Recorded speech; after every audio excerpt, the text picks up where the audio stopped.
Hi ಎಲ್ರಿಗೂ ನಮಸ್ಕಾರ. Welcome back to my ದೃಷ್ಟಿ ಬ್ಲಾಗ್ಸ್. ಸೊ ಎಲ್ಲರೂ ಹೇಗಿದ್ದೀರಾ? ಐ ಹೋಪ್ ಎಲ್ಲರೂ ಚೆನ್ನಾಗಿದ್ದೀರಾ ಅಂತ ಅನ್ಕೋತೀನಿ. ನಾನು ಕೂಡ ತುಂಬ ಚೆನ್ನಾಗಿದ್ದೀನಿ. ಇವತ್ತು ನಾನು ಕೆಲಸ ಮಾಡೋ ಜಾಗದಿಂದನೇ ಬ್ಲಾಗ್ನ ಸ್ಟಾರ್ಟ್ ಮಾಡ್ತಾ ಇದ್ದೀನಿ. ಯಾಕಪ್ಪ ಅಂತಂದರೆ ನನ್ನ ಕೆಲಸ ಅಂದರೆ ಮುಗಿಯೋ ಟೈಮ್ ಅಷ್ಟರಲ್ಲಿ ಒಂದು ಸ್ಟಾರ್ಟ್ ಮಾಡಿಕೊಂಡೆ ಬ್ಲಾಗ್ ಮಾಡೋಣ ಅಂದ್ಬಿಟ್ಟು. ಕೆಲಸ ಎಲ್ಲ ಮುಗಿಸಿ ನಮ್ಮ ಮನೆಯವ್ರು ಇವತ್ತು ನನ್ನ ಪಿಕಪ್ ಮಾಡೋಕ್ಕೆ ಅಂತ ಬಂದಿದ್ದರು. ಮನೆಯಲ್ಲಿ ತರಕಾರಿ ಎಲ್ಲ ಖಾಲಿ ಆಗಿತ್ತು. ಲಾಸ್ಟ್ ಟೈಮು ಶುಕ್ರವಾರ ತಗೊಳ್ಳೋಣ ಅನ್ನೋ ಟೈಮಲ್ಲಿ ಜೋರು ಮಳೆ ಬಂದಿತ್ತು. ಸೊ ಮಳೆ ಬಂದಿರೋ ಕಾರಣದಿಂದ ತರಕಾರಿಗಳು ಮನೆಗೆ ಐಟಮ್ಸ್ಗಳೇನು ತೊಗೊಂಡಿರಲಿಲ್ಲ. ಸೊ ಅದಕ್ಕೋಸ್ಕರ ಇವಾಗ ತೊಗೊಳ್ಳೋಣ ಅಂದ್ಬಿಟ್ಟು ಬಂದಿದ್ದೀವಿ. ಸಂಜೆ ಆದರೆ ಏನಾದ್ರು ಹೊಟ್ಟೆ ಹಸಿತಾ ಇರುತ್ತೆ, ಅದಕ್ಕೆ ಏನಾರು ಒಂದು ತಿಂತಾರಣ ಅಂದ್ಬಿಟ್ಟು ನಮ್ಮ ಮನೆಯವ್ರು ನಾನು ಕೇಳಿದ್ನ ಕೊಡಿಸಿ ತಿನ್ನೋಕ್ಕೆ ಕುಣಿಸಿ ಅವ್ರು ಹೋಗ್ಬಿಟ್ಟಲ್ಲಿ ಈರುಳ್ಳಿ ಎಲ್ಲ ತೊಗೋತಾ ಇದ್ರು. ಮನೆಗೆ ತರಕಾರಿ ಏನೇನು ಬೇಕು ಅದನ್ನೆಲ್ಲ ತೊಗೋತಾ ಇರ್ತಾರೆ. ಅವರೇ ನಾನೇ ಬರಲಿ ನಾನೇ ತೊಗೊಳ್ಳಿ ಅಂತೇನು ಕಾಯಿಲ್ಲ, ಅವ್ರಿಗೆ ಅದ್ರ ಬಗ್ಗೆ ಐಡಿಯಾ ಇದೆ, ತೊಗೋತಾರೆ. ಸೊ ಲಾಸ್ಟ್ ಟೈಮ್ ಮಳೆ ಬಂದಿರೋದ್ರಿಂದ ಏನೋ ಸರಿಯಾಗಿ ಐಟಮ್ಸ್ಗಳನ್ನ ತೊಗೊಳೋದಕ್ಕೆ ಆಗಿರಲಿಲ್ಲ. ಅದಕ್ಕೆ ಇವತ್ತು ಬಂದು ತರಕಾರಿ ಈರುಳ್ಳಿ ಎಲ್ಲ ಖಾಲಿ ಆಗಿತ್ತು ಮನೇಲಿ ಸ್ವಲ್ಪ. ಅದು ಅಲ್ಲದೆ ಇವತ್ತು ನಮ್ಮ ಮನೆಗೆ ಇಂಪಾರ್ಟೆಂಟ್ ವ್ಯಕ್ತಿ ಬರ್ತಿದ್ದಾರೆ. ಸೊ ಅವ್ರಿಗೋಸ್ಕರ ತೊಗೊಳ್ಳೇಬೇಕಾಯಿತು. ಅವ್ರು ಬಂದರೂ ತೊಗೋಬೇಕಾಗಿತ್ತು, ಅವ್ರು ಬರ್ದರೂ ತೊಗೋಬೇಕಾಗಿತ್ತು. ಬಟ್ ಕ್ವಾಂಟಿಟಿ ಜಾಸ್ತಿ ತೊಗೋಬೇಕಲ್ವ, ಅದಕ್ಕೋಸ್ಕರ ಇವತ್ತು ತೊಗೊಬಿಡೋಣ ಅಂದ್ಬಿಟ್ಟು ತೊಗೋತಾ ಇದ್ದೀವಿ. ಸೊ ನೆಕ್ಸ್ಟ್ ಮನೆಗೆ ಬಂದು ವ್ಲಾಗ್ನ ಕಂಟಿನ್ಯೂ ಮಾಡ್ತೀನಿ. ಫೈನಲಿ ಮನೆಗೆ ಬಂದೆ. ಇವಾಗ ನೆಕ್ಸ್ಟು ದೇವ್ರ ಪೂಜೆ ಮಾಡಬೇಕು. ಫ್ರೆಶಪ್ ಆಗಿ ದೇವ್ರ ಪೂಜೆ ಆದಮೇಲೆ ಕಂಟಿನ್ಯೂ ಮಾಡ್ತೀನಿ. ನಿಮಗೆ ಒಂದು ಇಂಪಾರ್ಟೆಂಟ್ ವಿಷಯ ಹೇಳಬೇಕು. ಪೂಜೆ ಎಲ್ಲ ಮಾಡಿ ಬಂದು ಹೇಳ್ತೀನಿ. ಇದು ಗಣೇಶ ಚತುರ್ಥಿ ಹಬ್ಬದ ಬ್ಲಾಗ್ ಆಗಿರುತ್ತೆ. ಸೊ ಅವತ್ತು ವೀಡಿಯೋ ಎಡಿಟ್ ಮಾಡಿ ಇಟ್ಕೊಂಡಿದ್ದೆ, ಬಟ್ ವಾಯ್ಸ್ ಓವರು ಕೊಟ್ಟಿದ್ದೆ. ಬಟ್ ನನಗೆ ಯಾಕೋ ಅದು ಸ್ವಲ್ಪ ಇಷ್ಟ ಆಗಿರಲಿಲ್ಲ, ಅದಕ್ಕೋಸ್ಕರ ಅದನ್ನೆಲ್ಲ ಡಿಲೀಟ್ ಮಾಡಿ ಮತ್ತೆ ವಾಯ್ಸ್ ಕೊಡ್ತಾ ಇರೋದು ಇದು 2 ಸಲ. ಅದಕ್ಕೋಸ್ಕರ ಸ್ವಲ್ಪ ಲೇಟಾಗಿ ಅಪ್ಲೋಡ್ ಮಾಡ್ತಾಯಿದ್ದೀನಿ. ಏನು ಇವಳು ಗಣೇಶ ಚತುರ್ಥಿ ಆಗಲೇ ಒಂದು ವಾರ ಆಗ್ತಾ ಬರ್ತು, ಇವಾಗ ಅಪ್ಲೋಡ್ ಮಾಡ್ತಾಳಲ್ಲ ಅಂತ ಅನ್ಕೋಬೇಡಿ. ಸ್ವಲ್ಪ ನಾನು ಬ್ಯುಸಿಯಾಗಿದ್ದೆ ಲೈಫಲ್ಲಿ. ಇವಾಗ ಫ್ರೀ ಆಗಿರೋದ್ರಿಂದ ಎಡಿಟ್ ಮಾಡಿ ಅಪ್ಲೋಡ್ ಮಾಡ್ತಾಯಿದ್ದೀನಿ. ಎಡಿಟ್ ಮಾಡೋದು ಅಷ್ಟೊಂದು ಸುಲಭ ಅಲ್ಲ, ಆಮೇಲೆ ವಾಯ್ಸ್ ಕೊಡೋದು ಅಷ್ಟೊಂದು ಸುಲಭ ಅಲ್ಲ. ಇಲ್ಲಿ ಬ್ಯಾಕ್ಗ್ರೌಂಡಲ್ಲಿ ಬರೋ ಸೌಂಡ್ಗಳನ್ನ ನಾವು ವಾಯ್ಸ್ ಕೊಟ್ಬಿಡ್ತೀವಿ. ಬಟ್ ಬ್ಯಾಕ್ಗ್ರೌಂಡ್ ಸೌಂಡ್ಗಳು ನಿಮಗೆ ಇರಿಟೇಷನ್ ಆಗುತ್ತೆ. ಒಂದೊಂದು ಸೌಂಡು ಒಂದೊಂದು ಥರ ಇರ್ತದೆ. ಅದಕ್ಕೋಸ್ಕರ ನನ್ನ ವಾಯ್ಸು ಕ್ಲಿಯರಾಗಿ ಕೇಳಿಸಲ್ಲ ಅಂದ್ಬಿಟ್ಟು ಮತ್ತೆ ಡಿಲೀಟ್ ಮಾಡಿ ವಾಯ್ಸ್ ಕೊಡೋದು. ಎಡಿಟಿಂಗ್ ಕಷ್ಟ ಇದೆ. ಮೈಕು ಅಮ್ಮನ ಮನೆ ಇದೆ, ಎಲ್ಲಿಟ್ಟಿದ್ದೀನಿ ಅದು ಅನ್ನೋದು ನೆನಪಾಗ್ತಿಲ್ಲ. ಯಾಕಂದರೆ ಮದುವೆ ಆಗಿದ್ದರಿಂದ ವ್ಲಾಗ್ಸ್ ಮಾಡಿಲ್ಲ. ಮಿನಿಮಮ್ ಅಂದರೆ ನಾನು ಮದುವೆ ಆಗಿ 8 ತಿಂಗಳಾಯಿತು, 8 ತಿಂಗಳೇನೋ 9 ತಿಂಗಳು ಆಗ್ತಾ ಬಂತು. ಎಲ್ಲಿಟ್ಟಿದ್ದೀನಿ ಅಂತ ಗೊತ್ತಿಲ್ಲ. ನನ್ನ ಮದುವೆ ಮನೆ ಕ್ಲೀನಿಂಗಲ್ಲಿ ಎಲ್ಲರೂ ಹಾಕಿರ್ಬೋದು, ಇಲ್ಲ ನನ್ನ ತಂಗಿ ಮದುವೆ ಮನೆ ಕ್ಲೀನಿಂಗಲ್ಲಿ ಎಲ್ಲರೂ ಹಾಕಿರ್ಬೋದು. ಯಾವಾಗಾದ್ರು ಒಂದು ಟೈಮ್ ಫ್ರೀ ಇದ್ದಾಗ ಹೋದರೆ ಹುಡುಕಿ ಸಿಕ್ಕಿದ್ರೆ ಸಿಕ್ತಂಗೆ.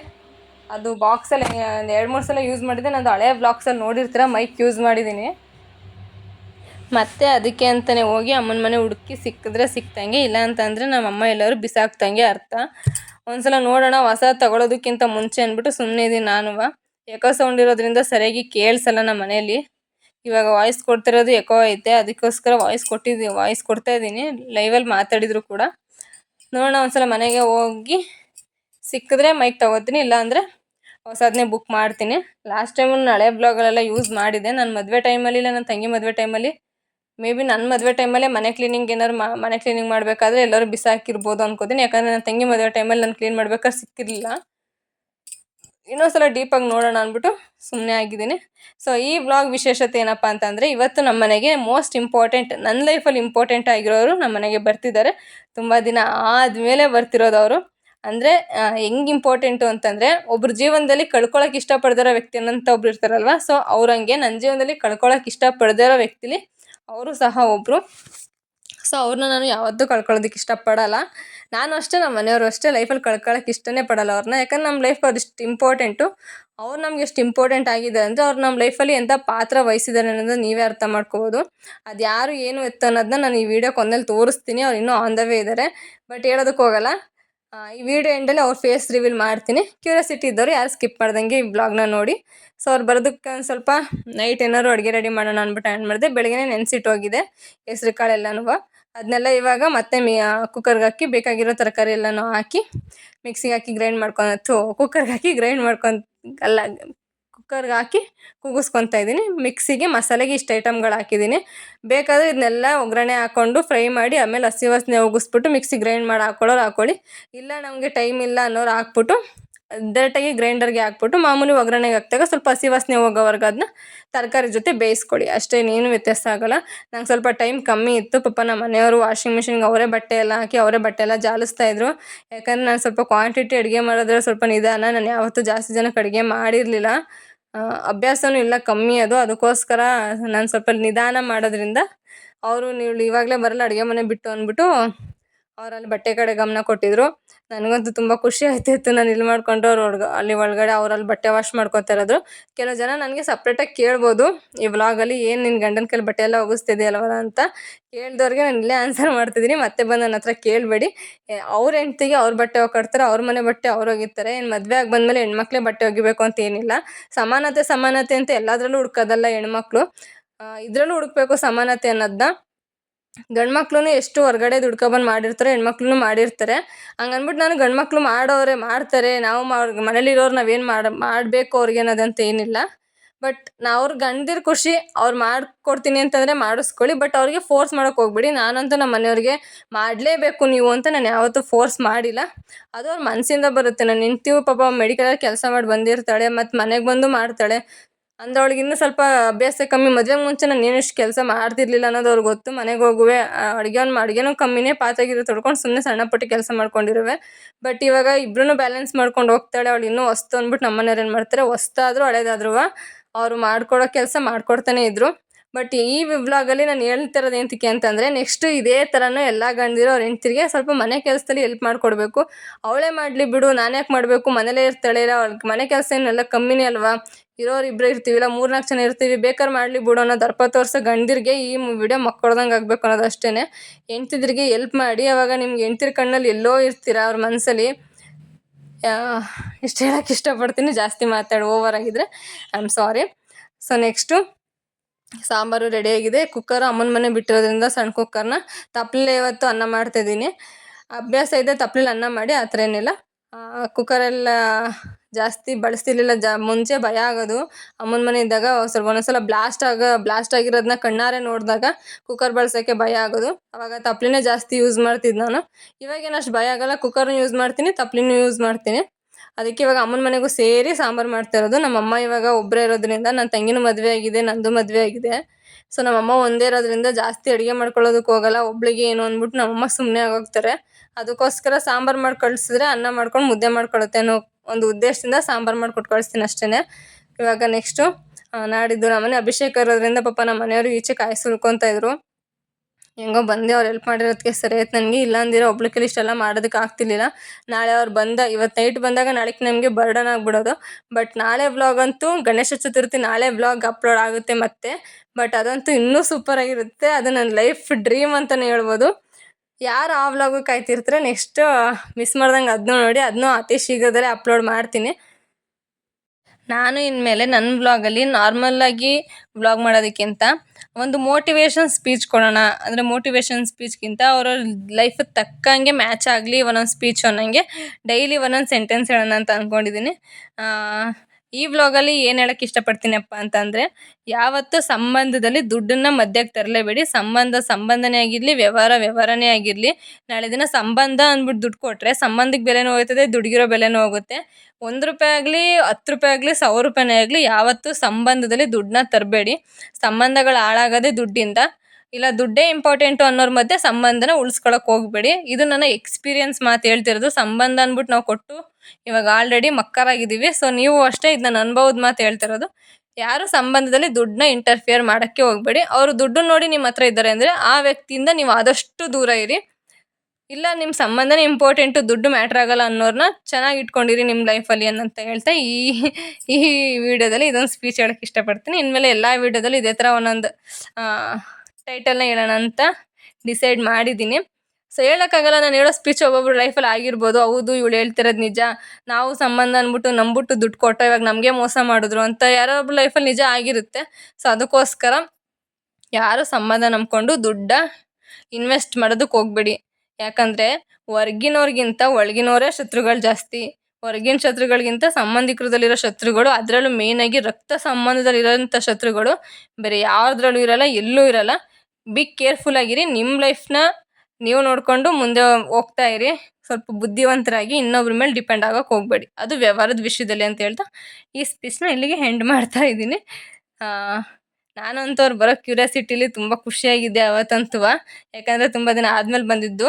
ನಾನು ಮದುವೆ ಆಗಿ 4-5 ಸಲ ಬಂದೋಗಿದ್ದು ಅಷ್ಟೇ. ಆಮೇಲೆ ಮತ್ತೆ ಬರಲೇ ಇಲ್ಲ. ನಾನು ಅವ್ರ ಮನೆಗೆ ಹೋಗ್ತಾ ಇರುವೆ ಜಾಸ್ತಿ. ಸಂಡೇ ರಜೆ ಸಿಕ್ತಾಗೆಲ್ಲ ಅವ್ರ ಮನೆಗೆ ನಾವು ಹೋಗ್ತಾ ಇರೋವು. ಬಟ್ ಬೇಜಾರೇನಪ್ಪ ಅಂದರೆ ಅವ್ರ ಊರಿಗೆ ತುಂಬ ದೂರ, ಅವ್ರ ಊರು. ಹೋಗೋದಕ್ಕೂ ದೂರ, ಬರೋದಕ್ಕೂ ದೂರ. ಅದಕ್ಕೋಸ್ಕರ ಮದುವೆ ಆದಮೇಲೆ ಅಷ್ಟಾಗೇನು ಹೋಗ್ತಿರ್ಲಿಲ್ಲ. ರಜೆ ಇದ್ದಾಗ ಮಾತ್ರ ಹೋಗ್ಬೇಕಾಗಿತ್ತು ಅಲ್ಲಿಗೆ. ಇವಾಗ ರೈಸು ರೆಡಿ ಆಗ್ತಾ ಇದೆ. ನೆಕ್ಸ್ಟ್ ಇವಾಗ ಸಾಂಬಾರು ರೆಡಿ ಆಗ್ತಿದ್ದೆ. ರೈಸ್ಗೆ ಇವಾಗ ಇಡ್ತಾ ಇದ್ದೀನಿ.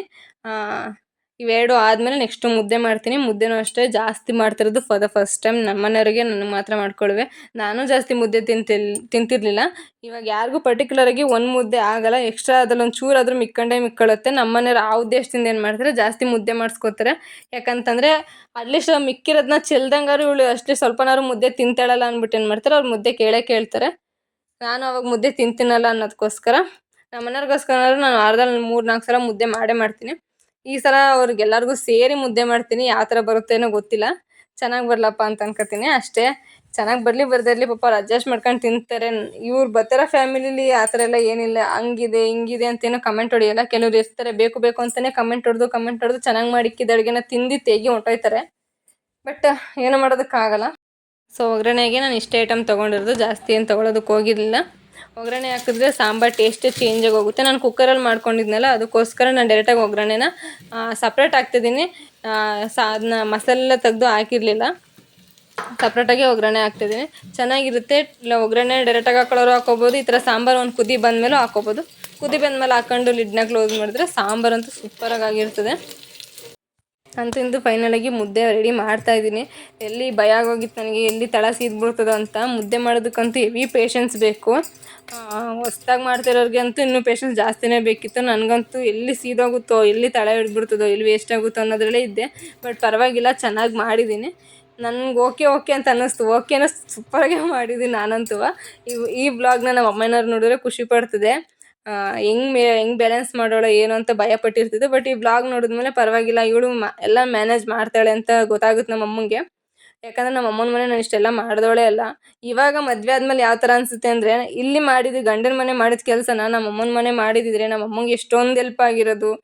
ನಮ್ಮ ಅಮ್ಮನ ಕೈಲಿ ಎಷ್ಟೊಂದು ಕೆಲಸ ಮಾಡಿಸ್ತಿದ್ದೋ. ಅವಾಗ ತಿಂದಿ ತಟ್ಟೆ ಎತ್ತು ಮಡಗ್ತಿರ್ಲಿಲ್ಲ. ಎಲ್ಲ ಕೆಲಸ ನಮ್ಮ ಅಮ್ಮ ಒಂದೇ ಮಾಡ್ತಿತ್ತು.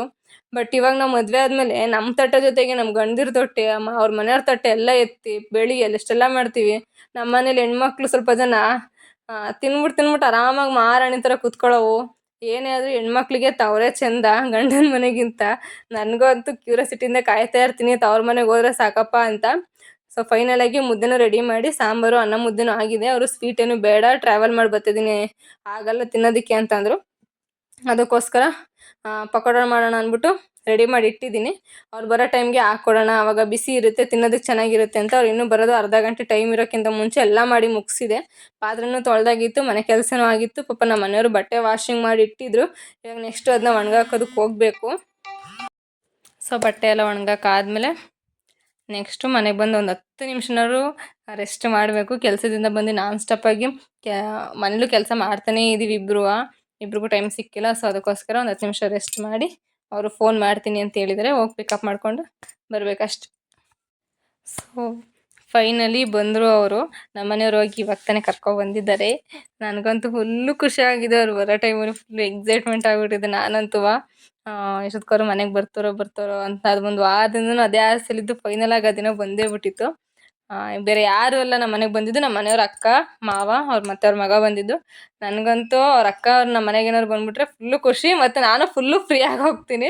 ಯಾಕಪ್ಪ ಅಂತಂದರೆ ಅವ್ರು ನಮ್ಮ ಮನೆಗೆ ಏನಾದ್ರು ಬಂದರೆ ನನ್ನ ಕೈಲಿ ಒಂದು ಕೆಲಸನೂ ಮಾಡಿಸಲ್ಲ ಅವರು. ಪ್ರತಿಯೊಂದು ಅವರೇ ಮಾಡ್ತಾರೆ. ಅವ್ರಿಗೆ ನಾದಿನಿ ಮನೆಗೆ, ನನ್ನ ತಮ್ಮನ ಹೆಂಡ್ತಿ ಮನೆ, ನಾವು ಅವ್ಳ ಮನೆಗೆ ನೆಂಟ್ರಾಗಿ ಬಂದಿದ್ದೀವಿ, ನಾವೆಂತಕ್ಕೆ ಮಾಡಬೇಕು ಅವಳಿಗೆ, ಬೇಕಾದ್ರೆ ಮಾಡಲಿ ಬಿಡು ಅನ್ನೋ ನಾದಿನಿದಿರ ಮಧ್ಯೆ ನನಗೆ ಸಿಕ್ಕಿರೋದು ಹೆಂಗಪ್ಪ ಅಂತಂದರೆ, ಒಂಥರ ಅವ್ರನ್ನ ನಮ್ಮ ಮಗಳ ಥರ ನೋಡ್ತಾರೆ. ತಪ್ಪೇನು ಮಾಡೋದ್ರಲ್ಲಿ ಅನ್ನೋ ಇಂಟೆನ್ಷನ್ ಅವರಿಗೆ. ಯಾಕೆ ನಮ್ಮ ಮನೇಲಿ ಇದ್ದಿದ್ರೆ ನಾವು ಮಾಡ್ತಿರ್ಲಿಲ್ವಾ, ಬಂದಿರೋದು ನನ್ನ ತವ್ರ ಮನೆಗೆ ಸೊಸೆಯಾಗಿ ಬಂದಿರೋದು ಅವಳು. ಸೊ ನನ್ನ ತವ್ರ ಮನೇಲಿ ಇದ್ದಾಗ ನಾವು ಕೆಲಸ ಮಾಡ್ತಿರ್ಲಿಲ್ವಾ ಅಂದ್ಬಿಟ್ಟು ಅವ್ರ ಇಂಟೆನ್ಷನಲ್ಲಿ ಯಾವುದೇ ಥರ ಈಗೋ ಇಲ್ದಂಗೆ ನಮ್ಮ ಮನೆ ಕೆಲಸನ ಅಷ್ಟೇ ಚೆನ್ನಾಗಿ ಮಾಡಿಕೊಡ್ತಾರೆ ನನಗೆ. ಎಲ್ಪು ಅಷ್ಟೇ. ಇವಾಗ ಅವ್ರು ಬಂದಿದ್ದಾರೆ ಅಂದರೆ ಫುಲ್ ಅಡುಗೆ ಕೆಲಸ ಎಲ್ಲ ಫುಲ್ಲು ಅವ್ರದೇ. ಸಣ್ಣ ಪುಟ್ಟ ಎಲ್ಪ್ ಬೇಕಾದ್ರೆ ನಾನು ಮಾಡ್ಕೊತೀನಿ ಅಷ್ಟೇ. ಮಿಕ್ಕಿದ ಅಡುಗೆ ಕೆಲಸ A to Z ಎಲ್ಲ ಅವರೇ ಮಾಡ್ಕೊತಾ ಇರ್ತಾರೆ. ಬಟ್ ನನಗಂತೂ ತುಂಬ ಲಕ್ಕಿ ಅವ್ರು ನನ್ನ ಲೈಫಲ್ಲಿ ಬಂದಿರೋದು. ಎಲ್ಲ ಹೆಣ್ಮಕ್ಳಿಗೂ ಅಂತನಾದ್ನೇ ಸಿಗಬೇಕು. ಯಾಕಂದರೆ ಒಂದು ಹೆಣ್ಣಿಗೆ ಮೇಯ್ನ್ ಬೇಕಾಗಿರೋದು ಗಂಡನ ಮನೆ ಬಿಟ್ಟರೆ ತವ್ರ ಮನೆನೇ. ತವ್ರ ಮನೆ ಎಷ್ಟು ದಿನ ಇರುತ್ತೆ? ಅಪ್ಪ ಅಮ್ಮ ಇರೋ ಗಂಟ ತವ್ರ ಮನೆ ಅಲ್ಲ, ಅಣ್ಣ ತಮ್ಮಂದ್ರು ಇರೋ ಗಂಟನೂ ಹೆಣ್ಮಕ್ಳಿಗೆ ತವ್ರ ಮನೆ ಯಾವತ್ತಿದ್ರೂ ಆಸರೆ ಆಗೇ ಇರುತ್ತೆ. ಗಂಡನ ಮನೇಲಿ ಎಲ್ಲ ಟೈಮಲ್ಲೂ ಚೆನ್ನಾಗಿರ್ತಾರೆ ಅಂತಲೇ ಹೇಳೋಕ್ಕಾಗಲ್ಲ. ಬಟ್ ಕೆಟ್ಟದಾಗೋ ಟೈಮಲ್ಲಿ ನೆನಪಾಗಬೇಕು ಅಂದರೆ ತವ್ರ ಮನೆ ಬೇಕೇ ಬೇಕು. ಸಂಬಂಧಿಕ್ರ ಮನೆ ಅಂತೂ ಇರುವಾರ ಆಗೋದೇ ಇಲ್ಲ. ಬಟ್ ಆದಷ್ಟು ಕೊಟ್ಟಿರೋ ಹೆಣ್ಮಕ್ಳಿಗೆ ಏನಪ್ಪ ಹೇಳೋದು ಅಂತಂದರೆ, ತವ್ರ ಮನೇಲಿರೋ ಅಣ್ಣ ತಮ್ಮಂದ್ರನ್ನ, ಬಂದಿರೋ ಸೊಸೆದಿರನ್ನ ಚೆನ್ನಾಗಿ ಉಳಿಸ್ಕೊಂಡೋಗಿ. ನಾಳೆ ದಿನ ಎಲ್ಲ ಟೈಮಲ್ಲೂ ಅಪ್ಪ ಅಮ್ಮದಿರು ಇಲ್ದಿದ್ದಾಗ ನಾಳೆ ದಿನ ಇನ್ನೊಬ್ರು ತವ್ರ ಮನೆಗೆ ನಿಮ್ಮನ್ನ ಕರಿಬೇಕು. ಯಾಕಾದ್ರೂ ಬಂದ್ಲು ಅನ್ನಂಗಲ್ಲ. ಅವ್ರು ನಾಳೆ ದಿನ ಕರೆಯಂಗೆ ನೀವು ಅವ್ರನ್ನ ಬರೋ ಹೆಣ್ಮಕ್ಳನ್ನ ಉಳಿಸ್ಕೊಳ್ಳಿ. ಹಂಗೆ ಬಂದಿರೋ ಸೊಸೆಗೂ ಹೇಳಬೇಕು. ಏನಪ್ಪ ಹೇಳ್ಬೇಕು ಅಂತಂದರೆ, ನೀವು ಅಷ್ಟೇ ಅಲ್ಲಿರೋ ಹೆಣ್ಮಕ್ಳು ನಿಮ್ಮ ಜೊತೆ ಇದ್ದಿದ್ದು ಅಕ್ಕ ತಂಗಿ ಹಂಗೆ, ಅಲ್ಲಿರೋ ಅತ್ತೆ ಮಾವನು ನಿಮ್ಮ ಅಪ್ಪ ಅಮ್ಮನಂಗೆ ನೋಡ್ಕೊಂಡೋಗಿ. ಯಾಕಂದರೆ ಇಲ್ಲಿ ಬಂದಿರೋ ಹೆಣ್ಮಕ್ಳಿಗೂ ಮೋಸ ಆಗಬಾರ್ದು, ಹೋಗಿರೋ ಹೆಣ್ಮಕ್ಳಿಗೂ ಮೋಸ ಆಗಬಾರ್ದು. ಸೊ ಆ ಥರ ನಾನು ಮಾತಾಡ್ತಿರೋ ಉದ್ದೇಶ ಅಷ್ಟೇ. ಇಲ್ಲಿ ಆದಷ್ಟು ಬೇಗ ಮನೇಲಿ ತಮ್ಮನ ಹೆಂಡ್ತಿ ಇಲ್ಲ ಅಣ್ಣನ ಹೆಂಡ್ತಿ ಚೆನ್ನಾಗಿದ್ರೆ ಹೊಟ್ಟೆ ಹುರ್ಕೊಂಡು ಇರಬೇಡಿ. ಅವರೆಲ್ಲ ಬಂದು ಫ್ರೆಶ್ ಅಪ್ ಆಗಿ ಊಟನೂ ಮಾಡಾಯಿತು. ಸ್ವಲ್ಪ ಸ್ಪೀಚ್ ಜಾಸ್ತಿ ಕೊಟ್ಬಿಟ್ಟೆ ಅನ್ಸುತ್ತೆ. ಇರಿಟೇಷನ್ ಆಗಿದ್ರೆ ಐ ಆಮ್ ಸಾರಿ. ಸ್ವಲ್ಪ ಈಚೆ ಕೂತ್ಕೊಂಡು ಎಲ್ಲ ಹರಟೆ ಹೊಡ್ಕೊಂಡು ಮಾತಾಡ್ಕೊಂಡು ಕೂತಿದ್ದು ಅಷ್ಟೇ. ಈ ವ್ಲಾಗ್ನ ಇಲ್ಲಿಗೆ ಎಂಡ್ ಮಾಡ್ತಾ ಇದ್ದೀನಿ. ಯಾರೆಲ್ಲ ಈ ಚಾನಲ್ನ ಸ್ಕಿಪ್ ಮಾಡ್ದಂಗೆ ನೋಡಿದ್ರೆ ಥ್ಯಾಂಕ್ ಯು ಸೋ ಮಚ್. ಈ ವ್ಲಾಗ್ನ ಇಲ್ಲಿಗೆ ಎಂಡ್ ಮಾಡ್ತಾ ಇದ್ದೀನಿ. ಸಿಗ್ತೀನಿ ಮತ್ತೆ ನೆಕ್ಸ್ಟ್ ವ್ಲಾಗಲ್ಲಿ.